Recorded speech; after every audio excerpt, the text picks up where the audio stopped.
Our next guest was the first in her family to grow up in the city, far from the familiar of her parents' reserves. She's eloquently spoken, still not afraid to speak of the raw realities. It's no surprise that she was a 2013 YWCA Woman of Distinction. It's my pleasure to introduce to you Jaqueline Anaquod. What memories stick out to you about the Queen City? Growing up, I was very poor. You don't know when you're poor, though. Like As a kid, you don't get that. I didn't realize that I was poor. It wasn't until, grade school, and the more I started to have friends come over and, make comments like, "Oh, wow, you guys are really poor," and I was just like, "Oh, am I?"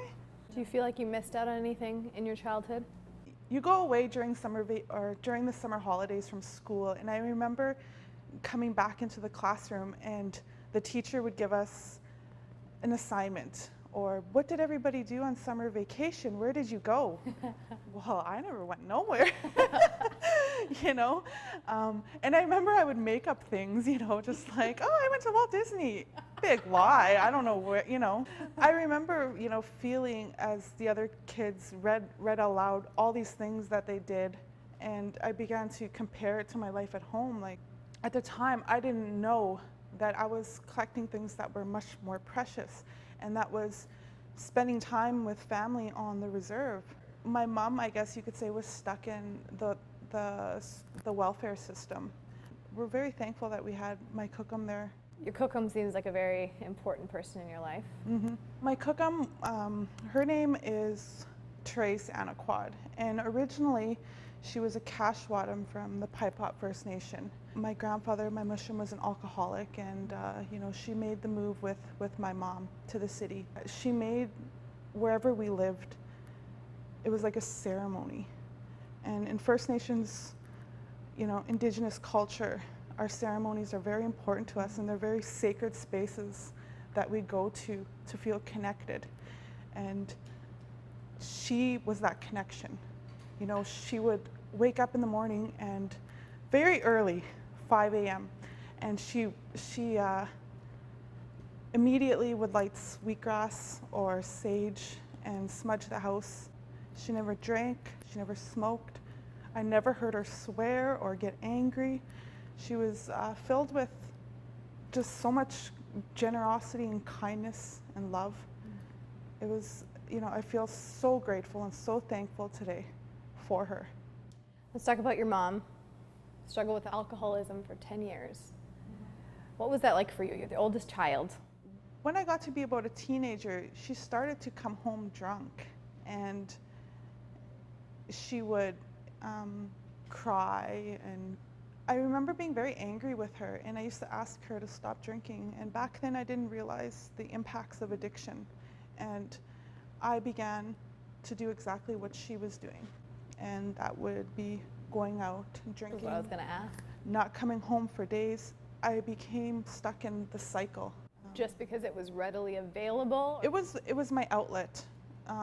I hated the taste of alcohol, and I would just force it down and do my drink with my friends, and I got stuck in that for a long time, partying till I was about 22. When my mom sobered up, I began to take a look at my own life.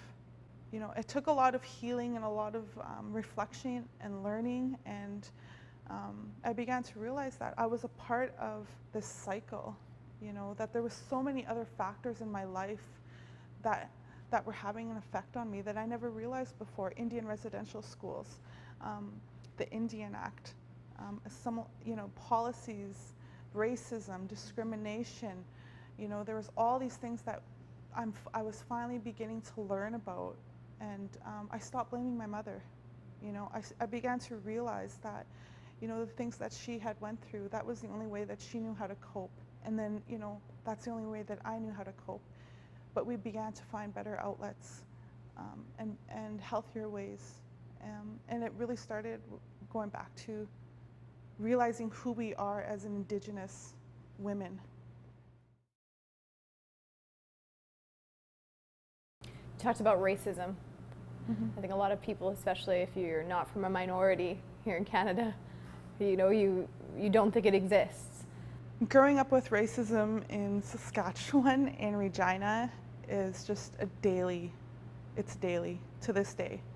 I remember when being in high school and hanging out with some of my friends, and we were driving around and we pulled up at my friend's house and we were all gonna get out and go inside. And she turned around and she looked at me and she said, you know, I'm sorry you can't come in because my dad doesn't like Indians. And they asked me to duck down. And I remember I was ducking down, hiding, and I was going over in my mind, like, is this really happening? Like, and I felt like crying, but I didn't want to cry in front of my friends. And from that point on, you know, being in high school, being treated differently, you begin to think, you know, is that why I was treated differently? Was that why this person was so mean to me? Or was that why this person was so rude to me? Was it because of my skin color? I've traveled all over Canada, and I have to say, I've been racially profiled so much in Regina. You know, More so. More so. We're still very like small town, rural. You know, you go to the bigger cities and you're more accepted. It's more diverse. You know, you come here and you walk into a store, and you're not treated as a customer. You're treated as a suspect. And there's no, hi, can I help you? It's staring me down, following me and my daughter around. And you know, when you confront it, I asked this young girl, you know, why are you following me around, watching me shop? And she said, it's part of my job. I said, and what is your job? She said, loss prevention. I was just, it's right there.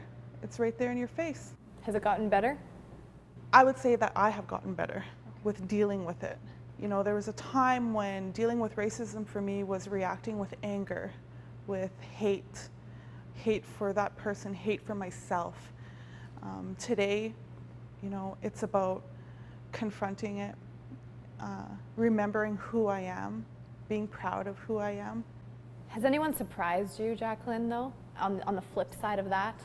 Of maybe you thought they would be coming at you maybe harsher and they completely surprised you or apologized? I've never been apologized to for racism or discrimination.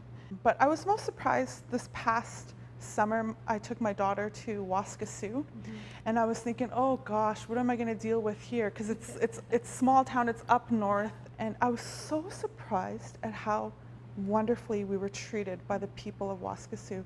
And I've always wanted to say that.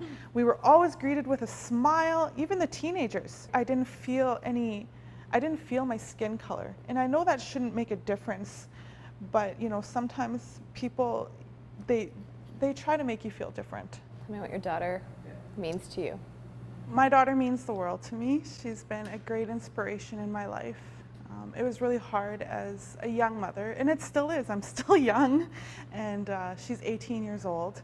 She's being raised with a lot of cultural values, things that I never had when I was growing up. She's very proud of who she is. You're in school yourself? Yes. I'm in the Health Studies program at the First Nations University of Canada. I'm in my 4th year. I have a concentration in Indigenous health, and a big part of my passion is learning or looking at how to incorporate holistic healthcare into mainstream Western healthcare, such as hospitals. Nothing that Canada has ever brought to the table has ever worked with us. So you would think that maybe some people would say, well, maybe they can help themselves. And we can when we're given the opportunity, and that's what I'm doing. I need to go to school. I need to get my master's. I need to get my PhD, because to work on the level that I want to work on, I need to have those credentials. And that's something that our forefathers, our treaty signatories wanted for us, was to be able to have education.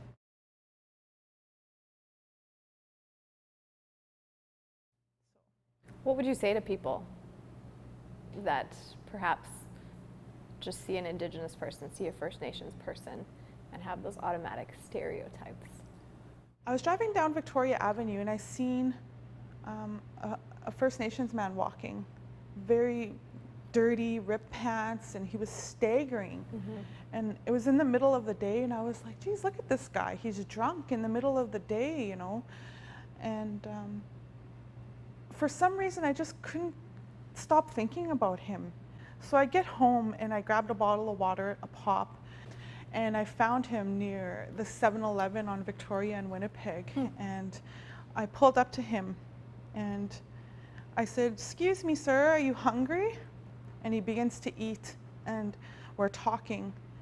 And he begins to share his story with me of how he went through Indian residential school his entire life. And when he finally came out of the school, when he was 18, he said both his parents had died. And he also had 2 older brothers, and he didn't know where they were. And he began to, go into alcoholism due to the things that happened in there. And I sat there listening to him, and then he said, I was riding my bike and I fell off and I bumped my head. And he said, and ever since then I can't walk straight. He's like, I'm blind in one eye, and that's why I walk funny. And here I thought he was drunk. I thought about all those judgments that I had about him as I drove by, and I realized that everyone has a story, and he was homeless, and he was trying to find somewhere to sleep that day. And he said he didn't like to go into the shelters because it reminded him of residential school. And before I left to walk away, he said, can I ask you something? He said, do you have an Indian name? I was like, yeah, I do. He's like, can you tell me it? And I told him my Indian name. And he's like, you're very lucky. I wish I had an Indian name. And I was just overtaken with emotion. I was, to think that my people are walking the streets in so much pain, so disconnected. So, if you ask me if I have something to say to people, it just takes a human being. It doesn't matter if you're, whatever race you are. You gotta find compassion and understanding